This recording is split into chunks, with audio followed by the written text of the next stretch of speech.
This is my project, my independent research project in the Eugenics in the state of Vermont, a project conducted by Henry F. Perkins. This research project discusses the mission of Henry F. Perkins, a native of Burlington, Vermont, a graduate of Johns Hopkins University, and a professor of zoology at the University of Vermont, who developed a vision of a Perkins Society.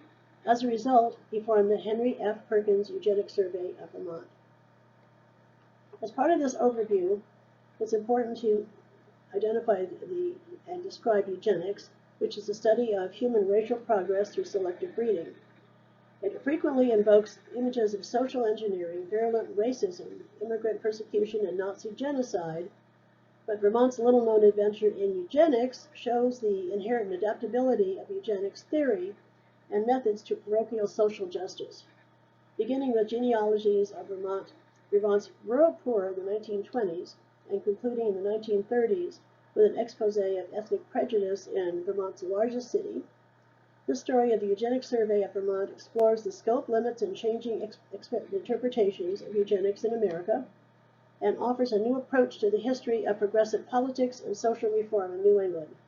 Inspired and directed by zoology professor Henry F. Perkins, the study through social research, political agitation, and educational campaigns infused eugenic agendas into progressive programs for child welfare, mental health, and rural community development. Reading Better Vermonters, the book that I used for the study, examines social, ethnic, and religious tensions and reveals how population studies, theories of human heredity, and a rhetoric of altruism became subtle yet powerful tools of social control and exclusion in a state whose motto was freedom and unity.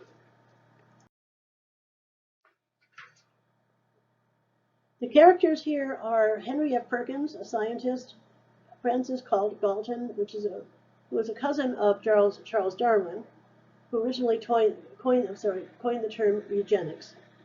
Galton was Perkins' major inspiration for interest and obsession in creating a society that could be free from undesirable Vermonters by improving Vermont's racial stock through the process of eugenics. Now, Galton was a believer that the history to human progress would rest on a national program of better breeding, in which the intelligent and the accomplished, the men and women of demonstrated high moral character, the educated upper classes, would conceive more children, while the shiftless, the chronic poor, the insane, the perceived feeble-minded, and the criminal class would be discouraged and preferably prevented from breeding at all. This vision was both based upon the theories of Galton, his research and experimentation in zoology, coupled with theories of other mentors, including Governor John A. Meade.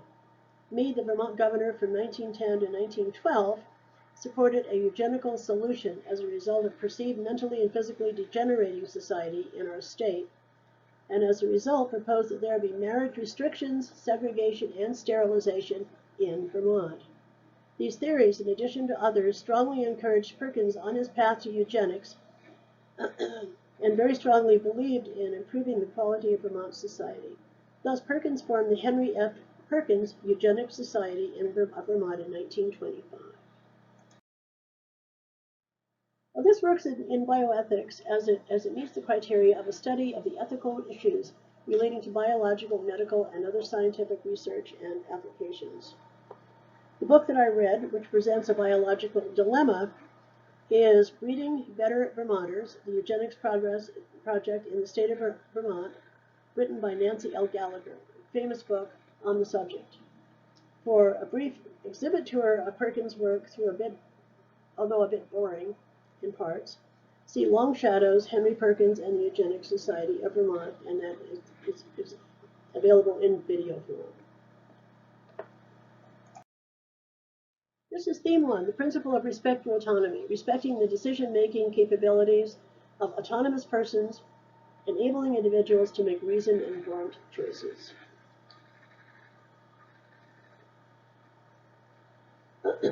Perkins, in his energetic efforts to eliminate people who he considered undesirable by forfeiting their right to produce in order for others to reach their full genetic potential, Perkins stripped these undesirables of their autonomy by placing children without parental permission, found to be mentally deficient or emotionally disturbed in state institutions.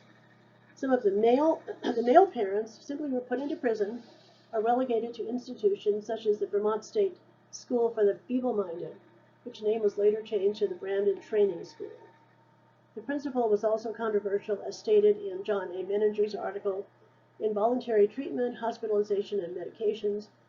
It includes the ethical issues of the reasons why involuntary hospitalization is necessary, its legal basis, disorders that qualify for involuntary confinement.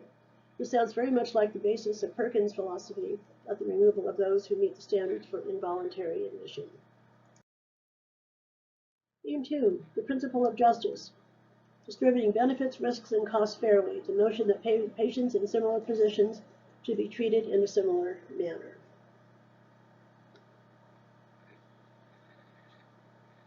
Perkins felt strongly that he had an obligation to bring about justice via eugenics. Perkins violated this principle although altruistically he did not consider the harm that he was doing, nor did he consider that good would not come by depriving Vermonters of their right to reproduce. According to Perkins, human sterilization was a viable remedy for poverty, racial integration, and crime in the state of Vermont.